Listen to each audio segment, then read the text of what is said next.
Hello guys, welcome back. कैसे हैं आप सब दोस्तों। चेक रिपब्लिक के सीजनल वीज़ा के हवाले से आज की वीडियो है और बहुत ज़्यादा फ्रॉड हो रहा है। जैसा कि आपको पता है कि मैं हमेशा आप लोगों को पहले ही अवेयर कर देता हूँ कि इस वक्त मार्केट में क्या फ्रॉड चल रहे हैं और किन चीज़ों से आपने अपने आप को अवेयर रखना है। सीजनल वीज़ा गाइस, जो सीजनल वर्क कॉन्ट्रैक्ट होता है चेक रिपब्लिक का, उसके क्या बेनिफिट हैं, क्या नुकसान है और उसके ऊपर आपका वीज़ा लगेगा नहीं लगेगा। तो गाइस, चेक रिपब्लिक के अंदर दो किस्म के वर्क वीज़ाज़ होते हैं। एक होते हैं शॉर्ट टर्म वीज़ाज़ यानी कि सीजनल वीज़ाज़ और दूसरे होते हैं long term visas.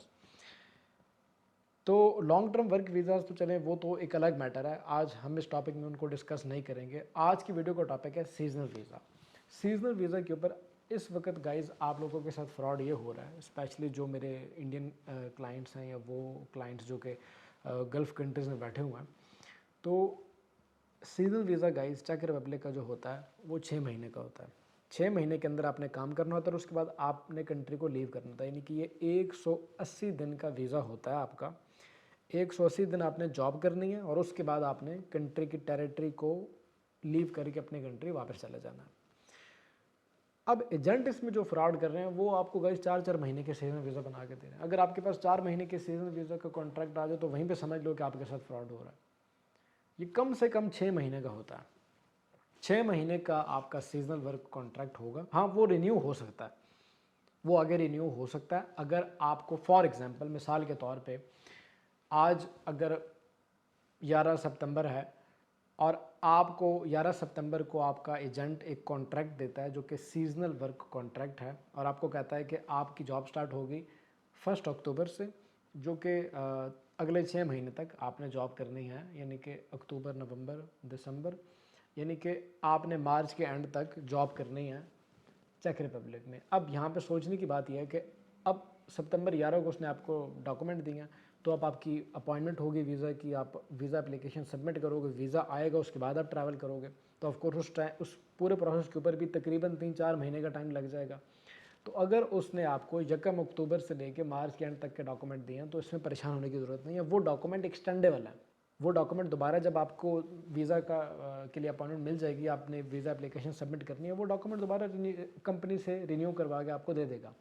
For example अगर आपको वीज़ा की अपॉइंटमेंट मिल जाती है नवंबर के एंड में, आपको 25 नवंबर की अपॉइंटमेंट मिलती है या 30 नवंबर की फॉर एग्जांपल, तो वो आपको डॉक्यूमेंट रिन्यू कर देगा। वो आपके डॉक्यूमेंट ऐसे बना देगा कि वो दिसंबर के स्टार्ट हो और वो मई के एंड तक हो, यानी कि 6 महीने के लिए।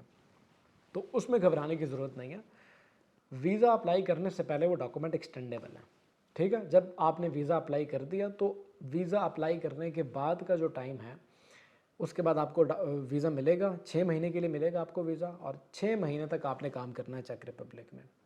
जब आप चेक रिपब्लिक एक मतलब आप पहुंच गए, यहाँ आने के बाद आपका जो जनरल कॉन्ट्रैक्ट बनेगा वो 6 महीने का बनेगा। 6 महीने का आपको वीज़ा स्टैम्प करके देगी एम्बेसी। सम टाइम वो 6 महीने से कम भी स्टैम्प करते हैं, तो उसमें परेशान होने की ज़रूरत नहीं है।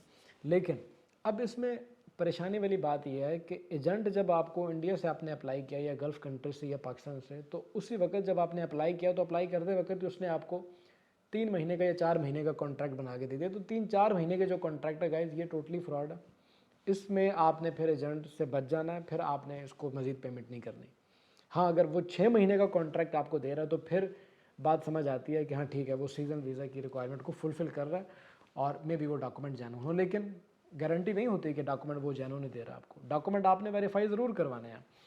आपको डॉक्यूमेंट मिले चेक रिपब्लिक के हों, स्लोवाकिया के हों, पोलैंड के, हंगरी के, सर्बिया के, स्लोवाकिया, किसी कंट्री के भी हों, आपने अपने डॉक्यूमेंट जब आपको एजेंट दे दे उसकी पीडीएफ फाइल या ओरिजिनल डॉक्यूमेंट, आपने अपने डॉक्यूमेंट ज़रूर वेरीफाई करवा लेने हैं या चेक करवा लेने हैं किसी अथेंटिक बंदे से। आप हमसे भी चेक करवा सकते हैं, लेकिन मैं फोर्स नहीं कर रहा। आप जहाँ से भी चेक करवाना चाहते हैं आप चेक करवाएं, लेकिन ज़रूर चेक करवाएं अपने डॉक्यूमेंट्स को कि वो ओरिजिनल है या फेक है।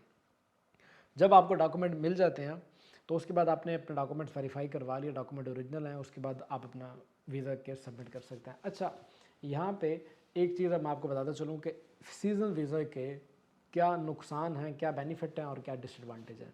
चेक रिपब्लिक का जो सीजन वीज़ा है इसके डिसएडवांटेजेस क्या क्या हैं।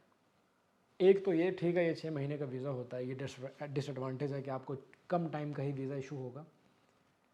इसके साथ जो सबसे बड़ा डिसएडवांटेज है इस वीज़ा का वो ये कि यहाँ आने के बाद आप इस वीज़ा को आगे एक्सटेंड नहीं कर सकते।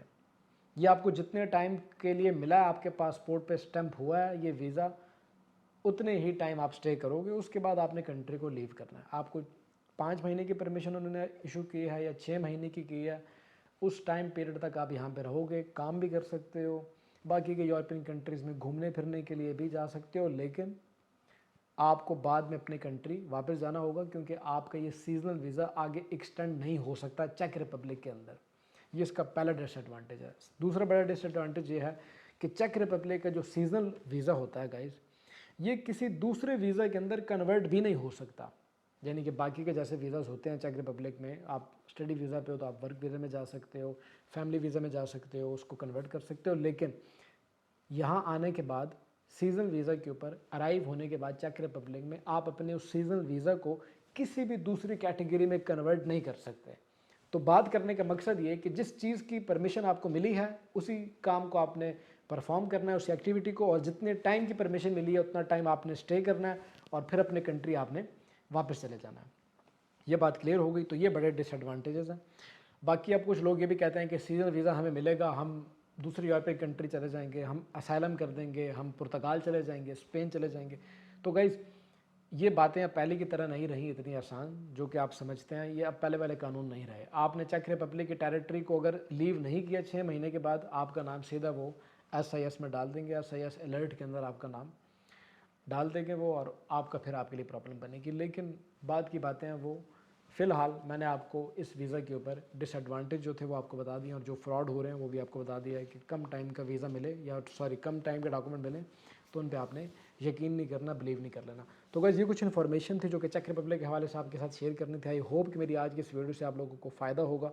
अगर वीडियो अच्छी लगी हो और इन्फॉर्मेटिव लगी हो तो वीडियो को लाइक कीजिएगा। कोई भी सवाल हो या अपने डॉक्यूमेंट्स आप वेरीफाई करवाना चाहते हैं हमसे, तो उसके लिए आप इस दिए गए ईमेल एड्रेस के ऊपर रब्ता कर सकते हैं। कमेंट सेक्शन में अपनी राय का इजहार ज़रूर कीजिएगा। ज़ीशान आसिम को दीजिएगा इजाज़त। मिलते हैं इसी तरीके की अगली वीडियो में, तब तक के लिए टेक केयर, अल्लाह हाफिज़।